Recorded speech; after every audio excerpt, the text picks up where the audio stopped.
Hey everybody, I'm Sean Robinson, and this is Carson Gruba joining Sean. we're going to have a fairly quick video today. We just wanted to note the passing of the great actor Michael K. Williams. I was really sad to hear that he passed away this week.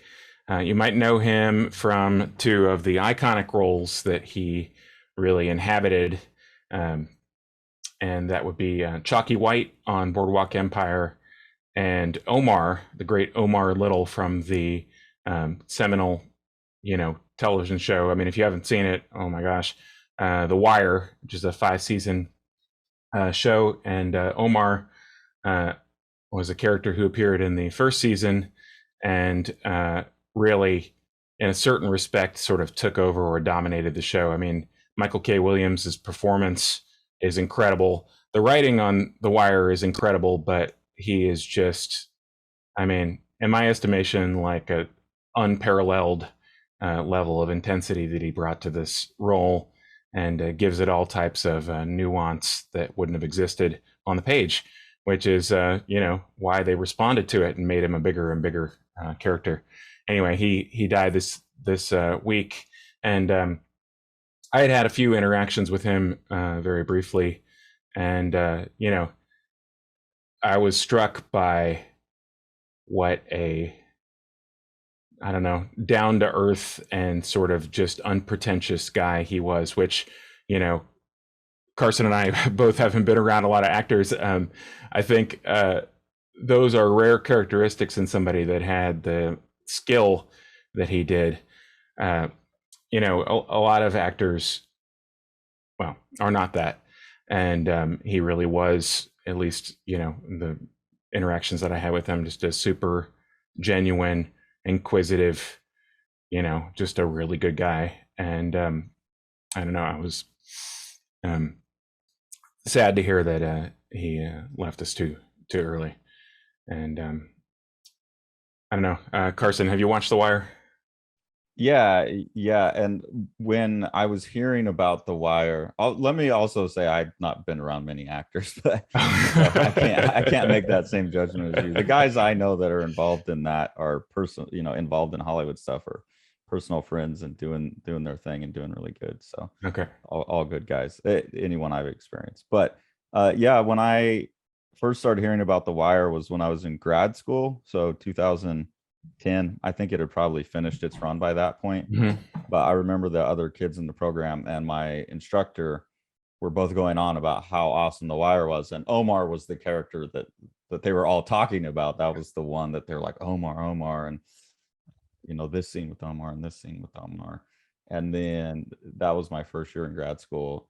And the summer between first and second year, I spent all summer painting, working on this series of little paintings. So every day I'd get up, go to the gym, come home and paint. And mostly what I was doing while I was painting was I blew through all 5 seasons of The Wire. And so I do have like really fond memories, not just of how really fantastic that show is, as well as the other shows that team has gone on to make. I don't know if you've seen Treme Right. and what's that other one? There, it's still going right now about the porn industry in New York, I but haven't seen that yet, but fantastic. There are always these really fantastic, like something I would aspire to. mhm. So I have really fond memories of that show for how good it is and the situation within which I was watching it. And yeah, his performances were a huge part of that. I'm Uh, interested in like, because you felt compelled enough by your personal connection to him that you're like, hey man, can we talk about this? I want to do an episode. So I'm curious to hear more about those, because it's yeah, not just like we would do this for any actor no, that died. There's a reason. right, and I say personal connection. I mean, you said personal connection. Like, I don't want to overblow it. We exchanged a few emails, and I sent him some stuff in the mail, a few packages, and it was basically just like the type of pleasantries you might have with somebody that he reached out. So let me start at the beginning. I was in a weird state in 2010. I was having a what could have been like a personal crisis, in the sense that my marriage was breaking up, and I was still living in the house with this person who was, my ex, or soon to be my ex, and her friend, and still having like a social connection and things like that. And one of the things that we would all do is watch television shows. And I was really interested in like the structure of them and things like that. And I had a friend who was a cartoonist named Carl, who recommended The Wire to me. He's like, "Oh yeah, it's the best television show that's ever been made." And this time, the box set had just come out of all 5 seasons, and I was like, "Well, what the hell?" Carl says it's the best television show he's ever been made. We have a few overlapping things. Let's just go ahead and just get this box set, right? And like you said, just watched it straight through, and had a 2010 too. That's fun. Yeah, I believe it was 2010. I might be slightly off on the dates, but I believe it was first couple months of 2010 or the end of 2009. Anyway, so we watched through this, and I was kind of laughing during the fourth season about all of the, or the fifth season about all of the references to Dickensian journalism, and using the word Dickensian as a pejorative, and looked into that a little bit and saw that basically David Simon had been either tickled or irritated, depending on who you ask, at all of the comparisons that had been made to Dickens, the novelist Charles Dickens. And I think that the kindest way to make that comparison would be just to say that Dickens's social novels had that mega structure that The Wire had, where you're not just talking about the characters, you're also talking about the society they inhabit and the entire space. And in a Dickens book like Bleak House, you're looking at this one person's struggle, and then all of a sudden, the next thing you know, your authorial camera pans out, and you're looking at the entire city. And it's like all of a sudden the book is about the criminal justice system or something like that. So that's the charitable way to make the Dickens comparison. And then the uncharitable way to make the Dickens comparison would have been the idea that somehow having that scope flattens out the characters and makes them less individuals and more archetypes. And the way Dickens is sometimes criticized by having his villains be really truly villainous. And having his heroines or something be idyllic. I actually don't think that holds up, but I thought was interested in this anyway. And one day I was sitting around with Joy, who is the roommate of myself and the ex, and I was like, it would be really funny as if The Wire was literally a Dickens novel. It was literally a lost Dickens novel. And I've always enjoyed like metaphor being made literal, and we laughed about this for a couple minutes, and then she said, "Well, it wouldn't really be by Dickens." I was like, "Well, what do you mean?" She's like, "Well, it's too gritty and it's too realistic. He wouldn't really do that. It's got to be by his contemporary." And so it's like, okay, so you want to do this? You want to do this or what?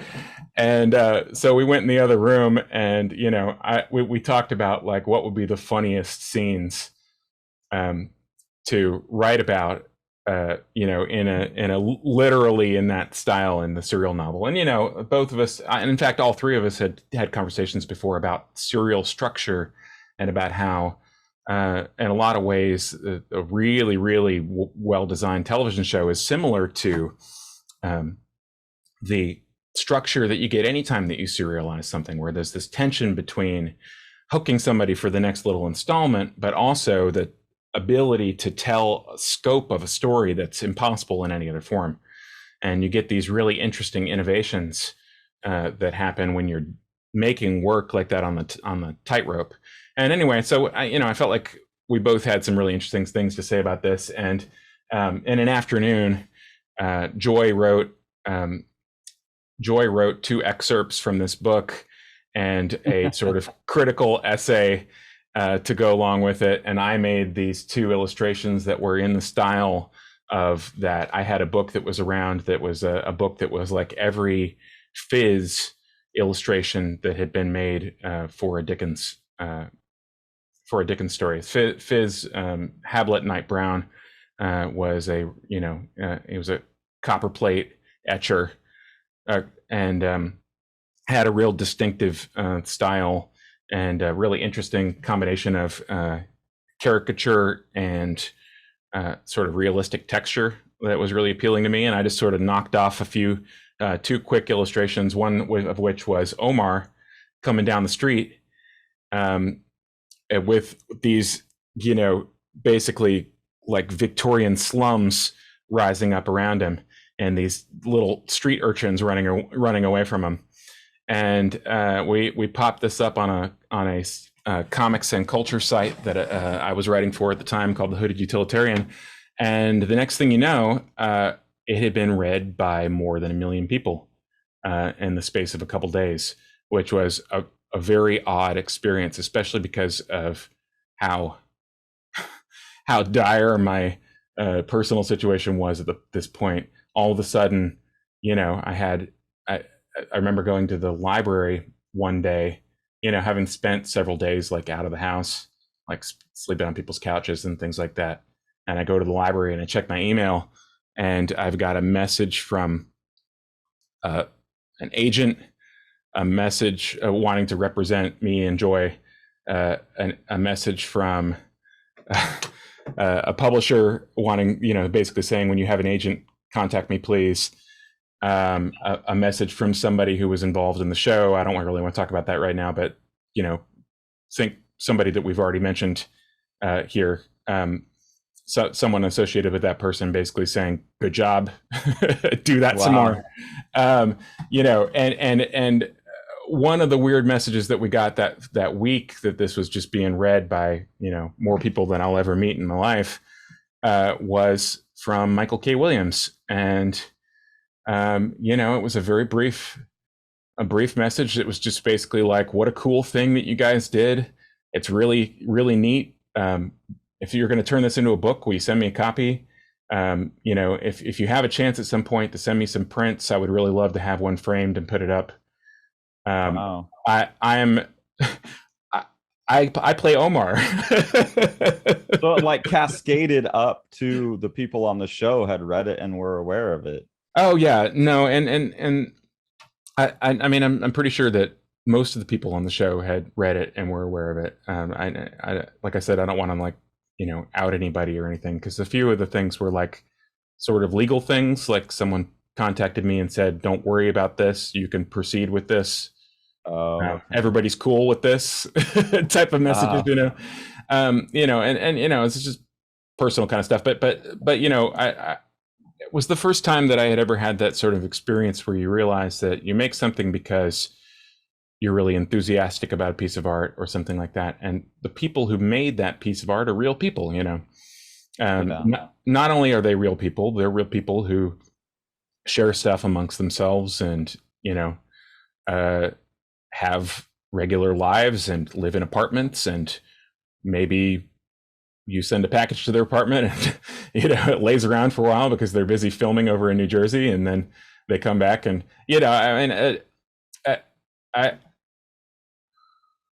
I've had a lot of sort of celebrity interactions or interactions with people who are personal heroes or things like that, but it meant a lot to me that he would reach out in a very sort of unpretentious way like that, and just sort of like you read interviews with him, and you look at videos that fans filmed. I mean, right now you can go on YouTube and watch a video of him dancing in a park, Michael K. Williams dancing in a park with somebody. He was a really interesting, extremely skilled and humble guy who just happened to have this thing that he could do. And I don't know if you know that he was like a fly guy. He danced in like ensemble dances and stuff like that. That was how he was making his living before The Wire. It's a interesting experience to have an interaction with somebody like that, and they don't, they're the person that you hope that they were, that you'd hope they'd be. Anyway, that's rare. I think it is pretty rare. Yeah. You usually find out, I shouldn't have met them. This is the book that ended up. I want to see that original illustration of Omar that you did. Is that in the book? Uh, yeah. So the first one that I did, yeah, this Like is the the first two that you did when you were just like, this is just a thing that we're doing to burn an afternoon. yeah. Well, here's one of them. This is a Bunk and McNulty at a crime scene. This is the infamous scene where every single word is the word fuck or some variation of fuck. Yeah. And they're looking over a crime scene and, basically just transplanting the attitude of the actors and a little bit of a likeness there, but not so much, into that other, time period. And the other one, I actually have original artwork for most of this stuff, but I don't have original artwork for this one because someone affiliated with the show has it. Um, That's pretty awesome. but So that was the one where you're like, okay, we're gonna do him in these yeah, and this is ones. Yeah. yeah, and the original viral article had this, aged and everything, and has a, faux paper and stuff like that. And there's Omar with his shotgun strolling through Yeah. the Which is so Victoria. iconic in the show. And then the cover as well. Show the cover again. Yeah, so Because that's one of my strongest memories of the show is all those scenes of the kids on the couch in the courtyard. right. And you sent me a copy of this, and I think you had told me what it was, but oh, you got the original for that. That's awesome. I didn't know what. Yeah, The I format love was that gonna because be, that so is so the show. Uh, it's been a while since I read the book. You sent it to me like when we first started working together years ago now. Um, and if I remember correct, I don't know. It's all over the book that it's from The Wire, but I remember it kind of taking a while for me to like sink in what was actually going on. Like yeah. maybe I just wasn't paying enough attention, but like by the like it really did. Is there? It's been a while since I read it, so Yeah. like you've got some fake handwriting in here. Oh It's yeah, no. presented as like a lost work or something. Is that what you guys did? Yeah, it's presented as a lost work of the Victorian era, and so the basic idea is that this guy H.B. Ogden um, had been working on a serial novel that was, he had a largely imaginary rivalry with Dickens, and Ogden is sort of a Thackeray figure, like a somebody who is not successful enough to have really made it at the point that he's at, um, but makes this super gritty analysis of the world. And it enabled us to sort of try out a lot of different things. I don't know how successful it is as a single work, but it's fairly interesting. And we wrote the whole thing in and drew all the illustrations in a 6-week period because it was going to be a crash book, like turn it around as soon as possible. Yeah. And I literally wrote the chapters that I wrote, which is just a few, and then revised Joy's chapters. And drew all the illustrations in 6 weeks while I was doing the music for a play in Florida. And that was when we were corresponding with Michael K. Williams. And this is one of the illustrations I sent him. This is Omar going out the window. Another iconic scene, yeah. And, giving me an opportunity to both show the iconic scene, but also sort of get to throw in a few, Victorian chairs and mirrors and, It's all like suit and boots. Right. The boots. Exactly. Yeah. That was a lot of fun. And, it was a weird experience. Like this, actor who I admire is asking me, what it is working on it. I'm like sending it to him in the mail, and I'm doing one of these illustrations every morning in order to stay up with it, and rehearsing the music for a play every afternoon. It was okay. I remember what confused me about the book now, because when I'm flipping through it right now, I just see texts are quoted from The Wire. I thought, oh, okay, they're admitting they're talking about the show, but no, you present it as the texts are quoted from The Wire, and anytime it says The Wire, you're referring to the H.D. Ogden's fictional The Wire, Right. and you're kind of writing these essays about the Ogden guy as well. So I just thought that was like the conceit of the story. And even though I had watched The Wire, I just accepted that there was this old book called The Wire. And it took me like that's, I don't remember where it was at. I think I don't think McNulty, but it said like it brought in Stringer Bell, or I just remember being a ways not really far into the book. I forget if it was a chapter or a couple of pages, but the moment that it dawned on me, like, oh shit, this is like the TV show The Wire that they're talking about. Right. That like the way that that landed was almost even stronger when the joke wasn't put up front. It wasn't, I don't know, just because it had been so long. It had been, 8 or 9 years since I'd seen the show. Yeah, Joy, who wrote, I don't know, like 90% of the text, something like that, did just a fantastic job with the pastiche stuff. And we had just made a list. I remember just sitting downstairs in her bedroom, making a list of all the scenes that we thought were the most iconic, and then going through and trying to figure out how we would pull off each one of them, and basically making a determination that we would have an illustration for each of these scenes. And then we went through and sort of plotted out this other narrative of what would it be like to be a writer in this time period and not quite be as successful as your contemporaries like this.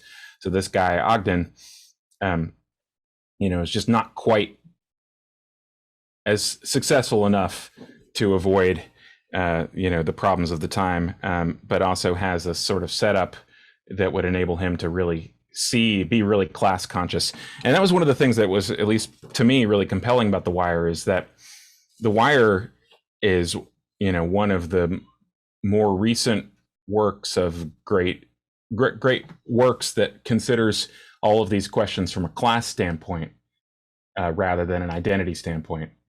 And that's why it's kind of like when you're telling me that it got criticized for flattening characters out as being subservient to the larger tale, that just sounds so foreign to my experience of watching the show. It was like through the characters as individuals. And that's what I hold the David Simon shows up as like my ideal of good, well-written, like I've for a really long time wanted to do a story about my hometown of Modesto in that style, where it's about the town, because they always make it like Treme is about New Orleans post Katrina, but they show that all of the aspects of it through the characters, and to me they're very rich, complex, like people.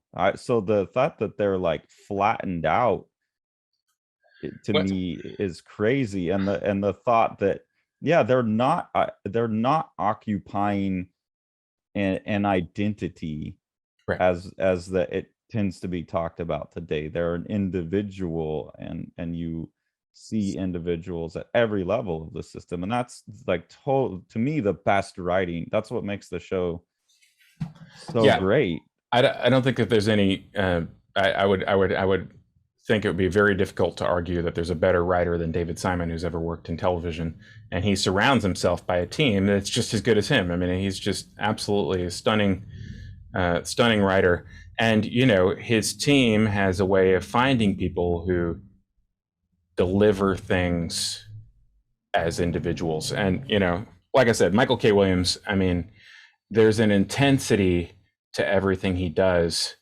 that it's interesting. When I was studying some of these for illustrations, I would remember how intense his performance was, and I would sort of skip through the thing looking for a single frame that I could use.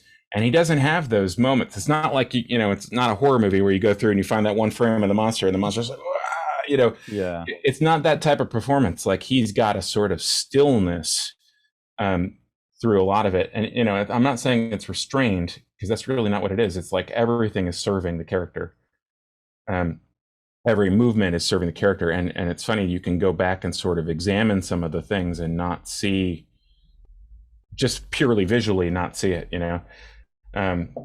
it's not a comic book performance, you know. Yeah. A still frame doesn't represent like what that, you know, that scene meant. I don't know. He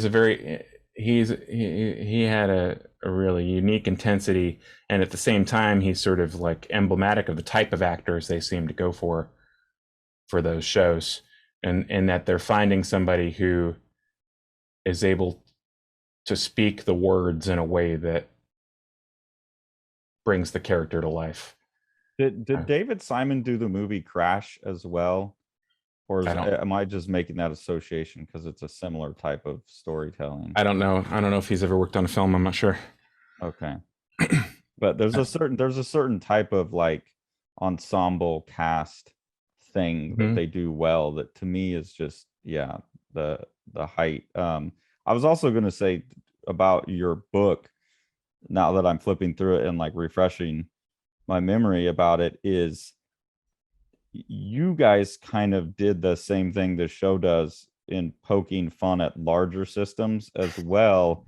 Like I'm flipping through and, you know, there's this line: these high priests of cultural studies insist that theirs is the way out, that despite all evidence arrayed against them, theirs is the true key to intellectual enlargement, a kind of new populism.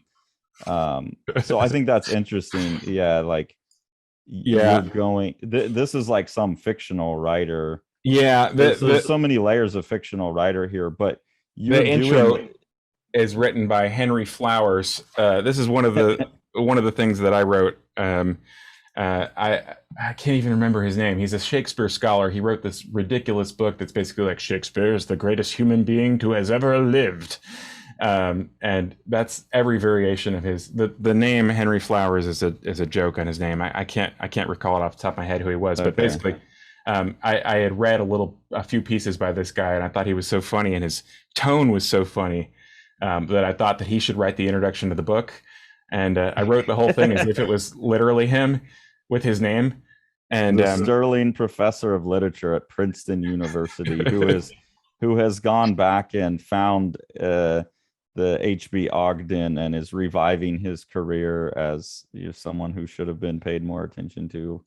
I'm assuming is what you have to do because everyone's already talked about Dickens, so you have to find some lesser Dickens to keep your career going. uh, in this Darwinian Freudian mode of paranatural selection, no figure looms larger than the Stratford man himself, who with his 38 plays taught us more than any human being who has ever lived, who in fact single-handedly created modern cognition. A person completely free of the influence of Shakespeare will be more great ape than modern man, and thus all writers carry the burden of that heavy debt. And so it must be in a lesser way with all the works in the canon. How can a work enter the canon without having extended its tendrils of influence into that fertile soil of brain, paper, and ink? Anyway, Yeah. so this guy, you know, is is an asshole. But it's fun to write that Yeah, stuff. it Like is. I think we both have had enough direct exposure to hardcore academic world, Right. and you used to teach. I still teach in higher education. You know, I have the degree in art, but also the degree in philosophy, and it's so fun to poke fun at that stuff because um it's so purposefully trying to put a veil between itself, Yeah. and it's trying to like, you have to be educated enough to get this, and it tries to seem real sophisticated, especially the cultural studies and all that stuff. They try so hard to create impossible to read things, to create this level of sophistication, to put a barrier. But once you see the game, Right. it's like very simple and childish and very easy to mimic. I've found, I mean, because I've written parodies of that stuff as well, and it's so easy to parody and so easy to mimic. And then that's part of that, picking at the structure that you're doing is academia as a facade. Like it's a facade for a lot of careerists who hide behind this kind of obfu- obfuscatory. I can't pronounce the Yeah. word, but they obfuscate what they're trying to say, um, with these dints or like these very authorial, like flowery, and so Well, I appreciate that too, which is something that they would do in The Wire as well, as they would take the piss out of the structure at large. Well, and the thing is and the sort of other structure that we're addressing and attacking there is just the idea of the canon, or the idea of there being a right and wrong way that certain things need to be elevated and other things need to be lowered, and that there's junk art. What the fuck is junk art? Why does a television show, is it by definition bad, or are there just good things and bad things? Is a novel by definition good, or are there just good things and bad things? Is a song good or bad? All of these sort of artificial structures interfere with someone's actual visceral enjoyment of the thing. The Wire is a fairly rare piece of art in that it is both viscerally good and rewards continual analysis and coming back to it. But that argument hadn't really been strongly made yet at the point that we were writing this, in my estimation. I thought it was an amazing thing that you have, a complex combinate team of, David Simon is a journalist. His team was a poet, and poets and crime people who are ex PD, ex police department, people that the actors are every level of backgrounds that you might imagine. You had actors on there who were like Royal Shakespeare Company actors, and people who had had years and years of training and experience in all of the classical productions and stuff. And you have actors who were friends of other cast members, and they met him at a bar, which is how they cast Snoop, who's unbelievable in that show. She's just terrifying, absolutely terrifying. I believe that Michael K. Williams met her in a bar and was like, "You should get her." This one has charisma. Right. You want her on this show. And then they met her, like, "Oh, okay, yeah." That scene where she's talking to a Home Depot employee about the the power of all the different power tools that she buys is like the most menacing piece of film that I've ever seen. This guy's cheerfully talking her through all of the different power tools that she's going to use to dismember bodies, and you can just gradually get this through the 3-minute length of the scene or whatever. Anyway, the point being that, like, the show, the team that put together the show, everyone down from the David Simon to the background actors are all from such hugely wide-ranging backgrounds, and all of these people working towards the goals of making this A, entertaining, and B, incredibly complex and having an actual shape to it. And you really almost have never seen television put to that use. If I was going to make like a list of the greatest television shows of all time, it would probably include like The Wire and the Mary Tyler Moore Show. But the Mary Tyler Moore people weren't trying to have an overall structure. It was impossible for them. So it's hard to sort of have the same standards for them, because these people were being held to a completely different thing. But that's, to me, like, The Wire is like a noble use of the television possibilities, while also being wildly entertaining. I don't know. And wildly human, because probably because they would just go meet someone in a bar and recruit them on a show. And I don't know, I didn't realize that about the show, but that makes sense. Like, that's real people stuff to me, and that's what rings true about that show. That's what rang true about Treme to me. Yeah. Like God, I would even put Treme above The Wire, honestly, because it has, I don't know if you've seen it, but it I haven't has seen the less whole of thing. No. it has less of the crime stuff driving it. It Yeah. has less of the bombastics of like a character Yeah. like Omar, running through the street with a shotgun. So it goes down even more human. Um, I have but I all of have their shows are that. I have a one of the less bombastic Omar scenes was included in the book, um, and I have the original art for it here. I thought you might be interested in seeing it. Omar is asked to, in the second season, I believe, is asked to stand trial, and he to speak against a guy who's a killer, and basically help them arrest him. And there's a scene where the lawyer tells him, he basically just is completely dominates everyone who's in the courtroom. He makes the guy who's being accused, he calls him out and gets him to basically admit guilt. He humiliates the lawyer. He has this ostentatious tie. They've insisted he wear a tie, so he wears this like incredibly ostentatious tie that he like flips around, like daring someone to say it. And he's basically totally compelling in every way, and dominates the proceedings. It gets everything done. And I thought this would be an interesting scene to do because of the barristers and things like that. So this is the original draft of the courtroom illustration.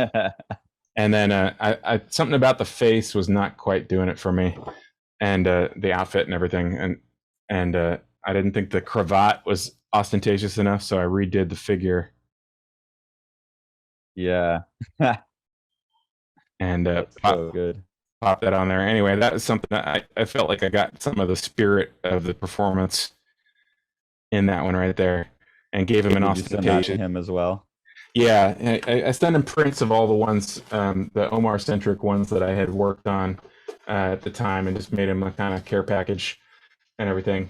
And it was an interesting experience. And like I said, I don't want to like overblow it. It's not like we just exchanged a few emails. But But I think the thing that's important, and the reason, because at first I was like, I was unsure, like, well, why does Sean want to talk about this so much? But I get it now, as it seems like not necessarily that you guys had a long lasting no, relationship no, or anything, but the fact of him reaching down yeah, kind of to someone that like society would say is, which is again something that I think would be embedded in that show as like these yeah. stratifications that you're not supposed to cross. So we And would have this idea that someone on a successful show isn't just going to reach down to some guy doing a joke about it on the internet, but it him doing that came at a time in your life where he couldn't have even known how important that was to you. it's um yeah, and now I can see why it's like that act of crossing that fake social stratification boundary yeah, it, lasted for you. it did. It was really, it almost seemed like an outsized, you know, kind of thing. But, it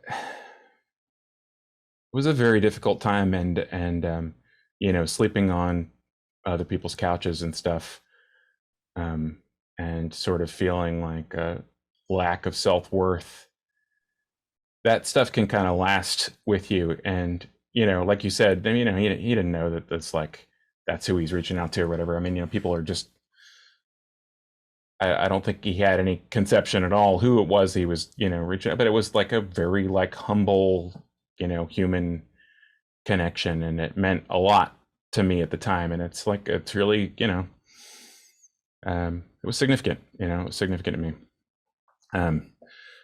One of the scenes that makes me the most emotional in the whole show this is a Stringer Bell and Avon Barksdale, look basically in Avon's penthouse apartment, and they've been reflecting about the time that they were going to play tennis, and they didn't even have tennis rackets.